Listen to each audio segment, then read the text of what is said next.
kamusta na nga pala si Ira? It's not a big deal, pero parang may konting issue sila sa venue. Hindi pa nasa-settle yung payment. Parang may ganun silang issue.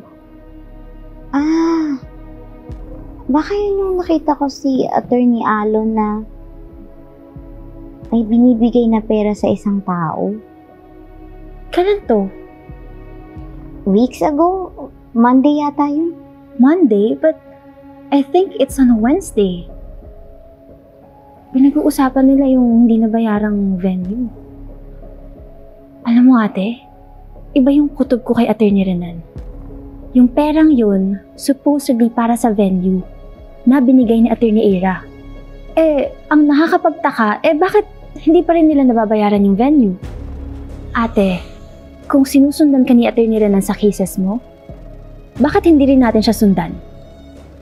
Ha? Anong susundan? Ladies, dessert. Sheila, thank you. Yes, ma'am. Lilet. Thank you po, Tita Patricia. Nag-abala pa po kayo. Nako, that's no big deal. Ikaw, Trixie, go ahead and drink. Thanks, Mom.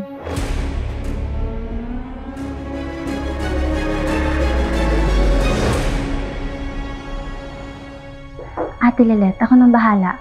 May car naman ako. Pwede kong sundan si Attorney Renan kung lalabas siya ng Keystone, okay? Don't worry. Thank you, bye-bye. Trixie, ano na naman ba gagawin mo? Susundan mo na naman ba si Attorney Renan Alon? Bakit? Mom, this is not about you and Attorney Renan anymore. Tinutulungan ko lang si Ate Lilet saka si Ira. It is solely about Attorney Renan. Ano pa bang proof ang kailangan mong makuha tungkol kay Attorney Renan? Trixie, you have to stop this. Gusto na nga makipagkasundo ni Attorney Renan kay Lilet. Pagkatapos gagawa ka pa ng ganito? Ay nako, Trixie, alam ko kapatid mo si Lilet. Pero labas ka na pagtungkol kay Renan at saka kay Ira. I'm going to Keystone. Bye. Trixie! See? Does this looks like Saban's place for their wedding or somewhere related? I'm sure may ibang pinaplano yan si Attorney Renan. Baka naman meron dito malapit lang. Clinic yun na.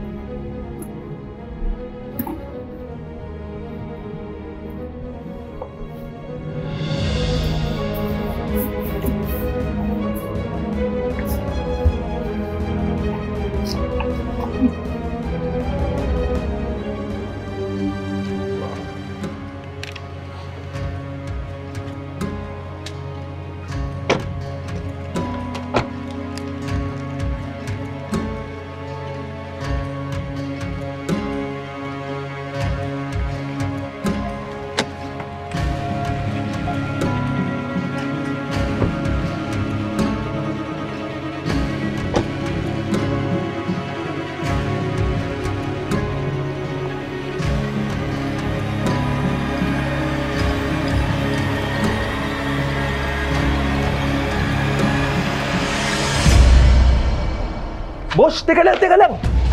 Bigay mo sa amin yung gamit mo! Teka lang! Mga boss, huwag naman po ganito. Ay, sabi! Boss, wag to. Para sa kasal ko to eh. Iba na lang. Ito.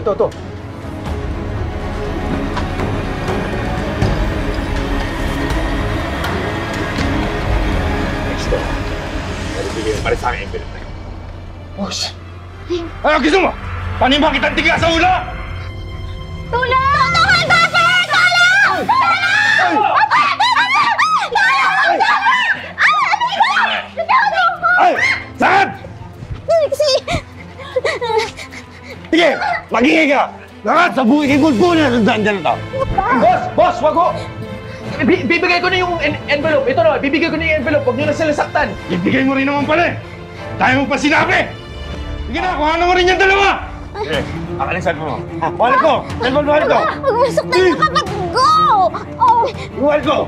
Wala! Dahil ko ito sa'yo. Hala! Bilisan ko! Ate! Please!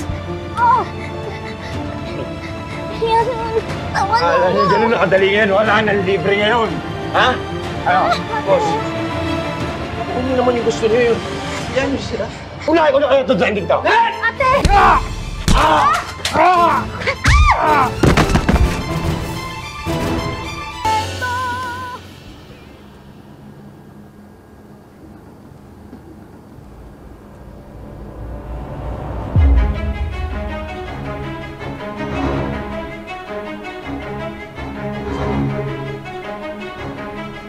Kaya sagutin mo. Ba't tayo sagutin?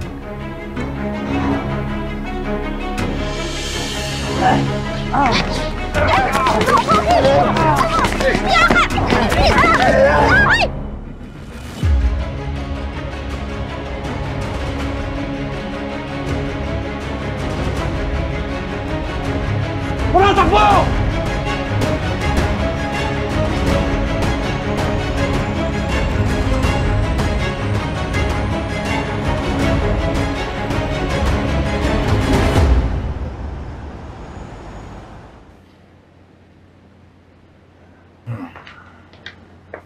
Thank you. Nabigay ko na yung testimony ko kanina sa kanila. Nabigay ko na yung listahan ng items tsaka yung worth ng mga nanakaw sa atin. Sige po. Magbibigay na rin kami ni Ate Lilet ng testimony. Nga pala, ba't pala kayo nandun? Kasi nag-usap kami ni Ate Lilet na magkakape kami around the area tapos biglang ganun yung nangyari. Well, masyadong delikado yung nangyari kanina. Buti na lang walang masama nangyari sa inyo. Kaso, ito lang ang problema pa rin yung bag ko eh. Nandun lahat ng pambayad sana namin sa mga wedding suppliers. Gosh, talaga yung dala mong pambayad? Yun yung request nung supplier ng bulaklak eh. Para daw mabayaran nila kaagad yung mga suppliers tsaka ibang decorations. Sana talaga mahuli na yung mga hold-upper. Para mabalik sa atin yung pera at mga gamit natin. Pero nagsisimula na rin naman daw yung police hot pursuit dun sa mga hold-upper eh. Mahuhuli din yung mga yun. Sana nga.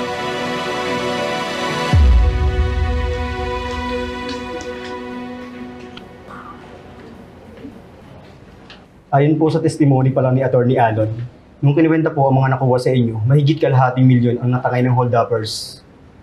Oh my God! They have to pay! Paano niyo sila mahuhuli? Magbibigay na rin po kami ng statement ng kapatid ko. Tsaka, pwede ko ba tayo na rin yung gumawa ng digital facial composite sketch para mag-aid po dun sa paghahanap niyo sa mga suspects? Pero nakamaskara ho sila, di ba, Atty. Alon? Oo nga, kaya nga malaking problema talaga. Pero, nakita ko po yung isa sa kanila. Nakita ko po yung mukha niya ng mabilisan lang. Kasi, Trixie, nung nahablot mo yung mask, nung bumagsak yung hold-upper, medyo malapit sa akin eh, kaya nakita ko yung mukha niya. Grado ka, attorney, minsan yung... Yes. Atty. Alon, nakita ko talaga, nagkatinginan pa nga kami. Ito ba? Hindi mo ba nakita?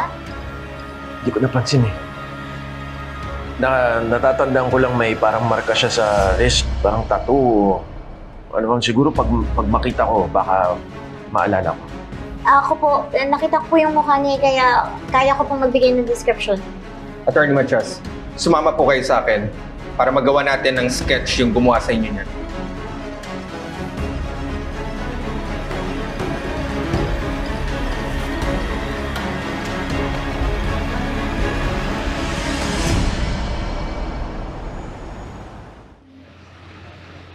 Importante, wala namang masyadong nasaktan sa atin. Mas importante pa rin ang buhay kaysa sa pera. Tama ka naman doon, Attorney Lilet, pero nakakainis pa rin. Pera sana yun para sa kasal namin ng kapatid mo. Kakahanap ka rin ng paraan. Ang importante, matutuloy pa rin yung kasal dahil ligtas tayo. Lilet, alam ko hindi pa kayo ganun ka-okay ni Era, pero importante ka sa amin. I really think you should be there to witness your sister's wedding. Thank you, Attorney Alon. Kahit na wala akong masyadong believe sa'yo, concern ka pa rin sa amin ni Trixie. Sa amin ni Ira. Siyempre naman. Your family. Don't worry, ako bahala kumausap kay Ira. Okay, we want you to be there. Sa kasal. Sa buhay namin.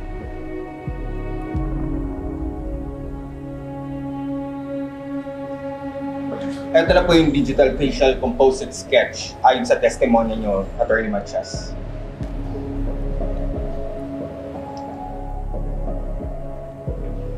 Siya nga to.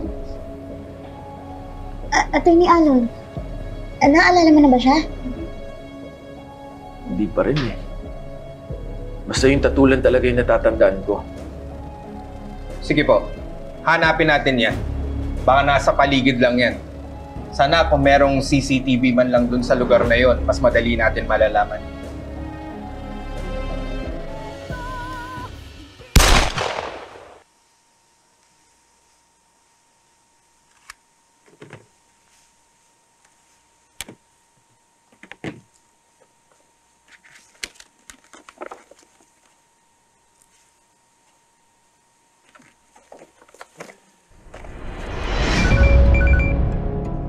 Patricia. Hello, Attorney Alon. Mag-ingat ka. Si Trixie, pupunta dyan para sundan ka. I had a feeling. Pero okay lang kasi that's why I have a contingency plan set up just for this. What do you mean? Let me remind you. Huwag kang gagawa ng kahit ano na ikasasama ng anak ko. Kung hindi, ako ang makakalaban mo. Got it? Relax. I'm not gonna hurt your precious little daughter, okay? Unless I really have to. It's just not my style. Remember, I solve problems, I don't create them. Anyway, thanks for the heads up.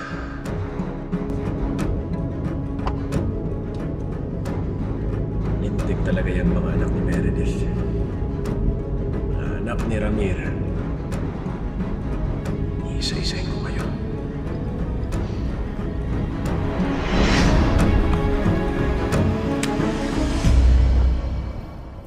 Pero ikaw mag-iingat ka.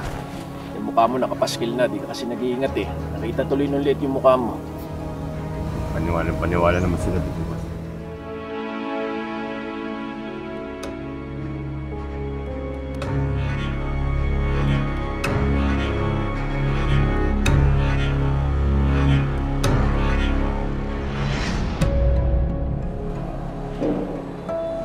Namumukha niyo na po ba? Sorry, sir. Pwede ba akong makahiram ng cellphone ninyo?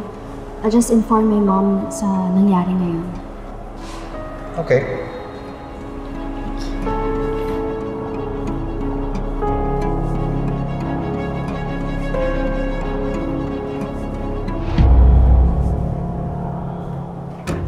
Okay na, miss?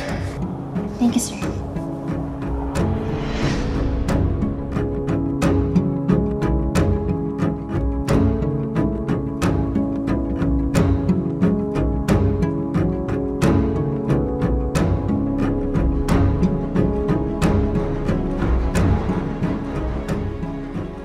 Let's see if you can still hide, you thief.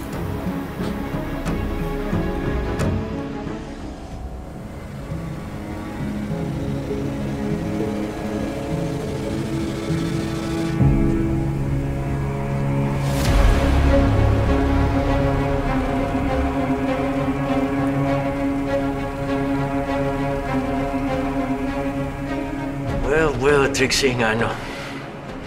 You really have a death wish, don't you? Alam mo, sinasagad mo talaga pasensya kung babae ka, ha?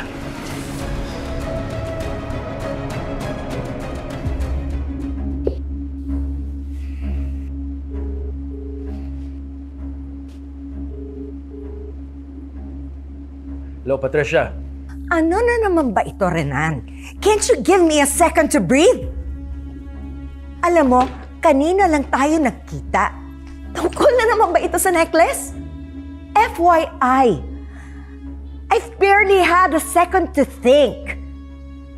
Let alone, find the buyer na hindi ako babaratin or hindi matitrace ito back to my family.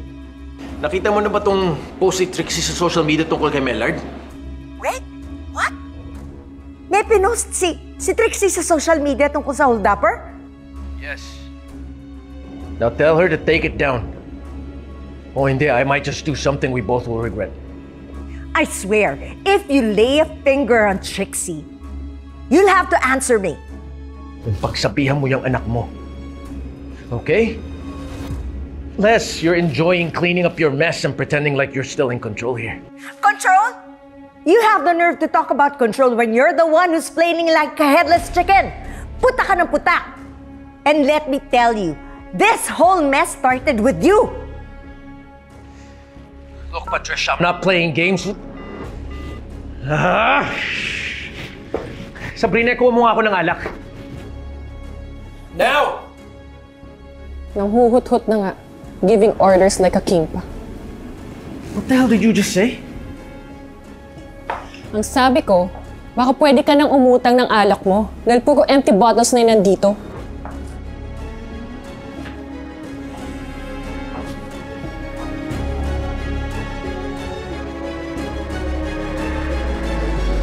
Ay, andito pala si Attorney Lilet at ang guwapo niya jowa, si Attorney Kurt. Sheila, hindi po kami magjowa. Well, hindi pa. Pero parang pupunta na rin doon. Ay. Naku, pasok na nga kayo doon, ha? At ako kukuha pa ng mga pinlansya ko. Feel at home.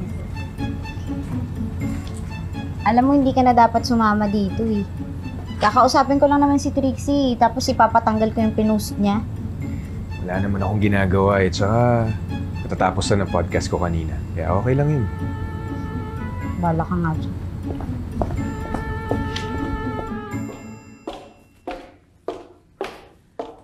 Ano na naman bang pumasok sa utak mong bata ka? Ba't mo pinost yung mukha ng hold-upper sa social media mo? Well, isn't it obvious? Para mahanap siya agad. Someone might recognize him. Trixie, hindi kita pinag-aral ng law para magtanga-tangahan. Take that post down! Good evening po, Tita Patricia. Oh, napadalaw kayo. Tungkol lang din po dun sa pinost ni Trixie. Tama naman si Tita Patricia eh. Hindi mo na dapat ginawa yun. Why not? I'm just trying to help. Paano kung nagkamali tayo?